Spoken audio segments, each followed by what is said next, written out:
आज Doubtnut app download करें। Doubtnut पर अपने सभी गणित, रसायन विज्ञान, भौतिक विज्ञान और जीव विज्ञान के डाउट्स का करो सफाया। बस प्रश्न की फोटो खींचो, एक ही प्रश्न को क्रॉप करो और तुरंत वीडियो सोल्यूशन पाओ। अभी डाउनलोड करें। नमस्कार दोस्तों, हमारा आज का प्रश्न है कायिक जनन किसे कहते हैं? तने द्वारा इस विधि का उदाहरण दीजिए। यानी कि दोस्तों हमें प्रश्न में पूछा गया है कि कायिक जनन क्या होता है तथा तने के द्वारा इस विधि का हमें उदाहरण देना है। तो सर्वप्रथम हम देखते हैं कि कायिक जनन क्या होता है। कायिक जनन, तो दोस्तों कायिक जनन जो होता है एक प्रकार का जनन होता है जिसमें नए जीव की उत्पत्ति होती है या नए जीव का निर्माण होता है। और कायिक जनन जो होता है वह अलैंगिक जनन के अंतर्गत आता है। दोस्तों जनन दो प्रकार के होते हैं, लैंगिक जनन तथा अलैंगिक जनन। और लैंगिक जनन में क्या होता है, शुक्राणु और अंडाणु का मिलना अनिवार्य होता है, लेकिन अलैंगिक जनन में इस प्रकार के क्रिया का अनिवार्य नहीं होता है, यानी संसेचन अनिवार्य नहीं होता है। तो अलैंगिक जनन के अंतर्गत यह कायिक जनन आता है। तो दोस्तों हम लिख सकते हैं कि कायिक जनन के अंतर्गत क्या होता है कि बीज के अतिरिक्त या बीज के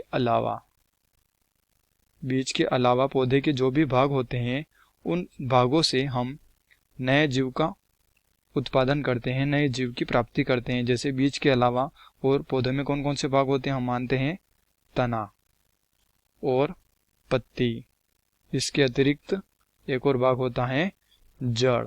इस प्रकार से आदि कुछ भाग होते हैं जिन भागों से हम क्या करते हैं कि नए जीव की उत्पत्ति कर सकते हैं और नया जीव या नया पादप जीव उत्पन्न करते हैं। और इस प्रकार की जो विधि होती है, क्रिया विधि होती है, इसे ही कायिक जनन कहते हैं। तो दोस्तों हमने देखा बीज के अतिरिक्त जो भी भाग होते हैं, तना, पत्ती, जड़, इन सब के द्वारा हम क्या करते हैं, नया पादप का निर्माण करते हैं, नया जीव उत्पन्न करते हैं। और यह सब जो अंग होते हैं जिसके द्वारा नया जीव उत्पन्न होता है, इन अंगों को कायिक अंग के नाम से जानते हैं। कायिक अंग, क्योंकि दोस्तों यह कायिक जनन की प्रक्रिया में सहायता करते हैं, जिसके कारण इसे कायिक अंग कहा गया है।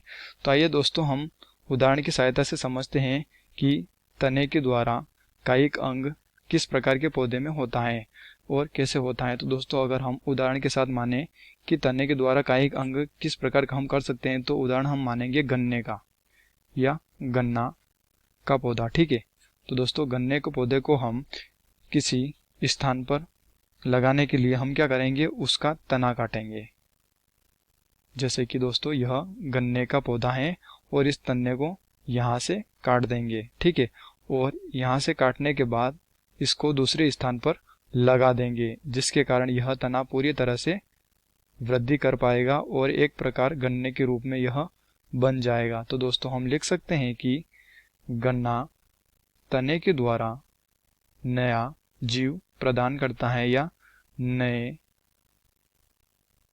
संतान प्राप्त करते हैं। तो दोस्तों गन्ना का जो कायिक अंग होता है वह कायिक अंग क्या होता है, तना होता है, कायिक अंग। तो दोस्तों इस प्रकार से हम क्या करते हैं कि गन्ने के तने को काटकर उसे नए स्थान पर लगा देते हैं, जिसके कारण हमें क्या होता है, नया गन्ना प्राप्त हो सकता है।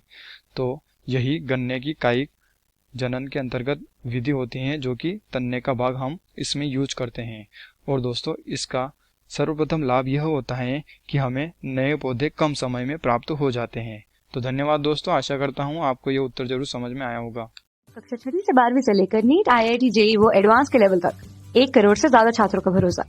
आज ही डाउनलोड करें डाउटनेट ऐप या व्हाट्सएप करें अपने सारे डाउट्स 8400 400 400 पर।